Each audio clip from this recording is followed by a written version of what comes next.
ప్రైజ్లాడండి. బాగున్నారా? ఇదేనా దేవుని వాగ్దానం చూసుకుందామా? చిన్న విషయం అండి. శత్రువులు పూచిన ఊటలన్నీయు త్రోవగా జలల గల ఊటలు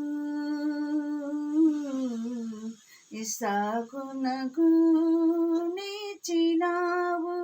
ఊహలు నాదు ఊటలు నా యేసు రాజా నీలోనే ఉన్నవి. ఊహకందవే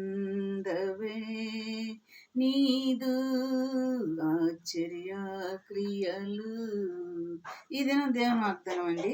మన శత్రువుల మీద మనకి జయ జీవితం ఇచ్చే శక్తి కలిగిన దేవుడి మాటలండి. ఈరోజు 1 సమూయేలు 7వ అధ్యాయమును 12వ వచనం చూసుకుందామండి. అప్పుడు సమూయేలు ఒక రాయి తీసి మిస్పాకును మరి షేకేకును మధ్య దానిని నిలిపి, ఇంతవరకు యెహోవా మనకు సహాయం చేసినని చెప్పి దానికి ఎబెనెజర్ అని పేరు పెట్టాడు.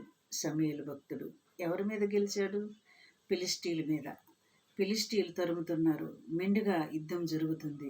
ఆ యుద్ధంలో తారుమారు చేసి శత్రువులను ఓడించి తన బిడ్డలకు దేవుడు జయ జీవితం ఇచ్చాడు. ఈ దిన వాగ్దానం. శత్రువులను ఓడించగలడు. మన పక్షంలో నిలబడి దేవుడు యుద్ధం చేయగలడు. యుద్ధము యెహోవాదే. ఆయనే మన పక్షం నుండి అన్ని మనకి జయ జీవితం ఇస్తాడు. కాబట్టి ఈ దిన వాగ్దానం అండి. మరి ఇటు వాగ్దానాన్ని బట్టి మనం ప్రార్థన చేసుకున్నాము. మనకు జయమిచ్చే దేవుడు, మనల్ని బలపరిచే దేవుడు, మనల్ని ఆదరించే దేవుడు. ఇక్కడ ఎబెనెజర్ అని పేరు పెట్టాడు సమూయేలు భక్తుడు. ఎబెనెజర్ అనగా సహాయపు రాయి అని అర్థం. దేవుడు వాళ్ళ పట్ల ఉన్నాడు, యుద్ధం చేశాడు, ఫిలిష్తీయుల చేతిలో నుంచి గెలిపించాడు. అక్కడ దేవుడు వాగ్దానం చేశాడు. ఇటు వాగ్దానం బట్టి మనం ప్రార్థన చేసుకున్నాం. స్తోత్రములు ప్రభువా. అయా, శత్రువు చేతుల నుంచి కూడా మమ్మల్ని తప్పించి బలపరిచి మా పక్షం నిలబడి యుద్ధం చేసే దేవుడు ప్రభు, అందుకు నీకు స్తోత్రములు. నీ రాకడకు మమ్మల్ని సిద్ధపరిచి సహాయం చేయమని నజరేయుడైన యేసయ్య నామములో అడిగి వేడుకుంటున్నాను తండ్రి. ఆమేన్.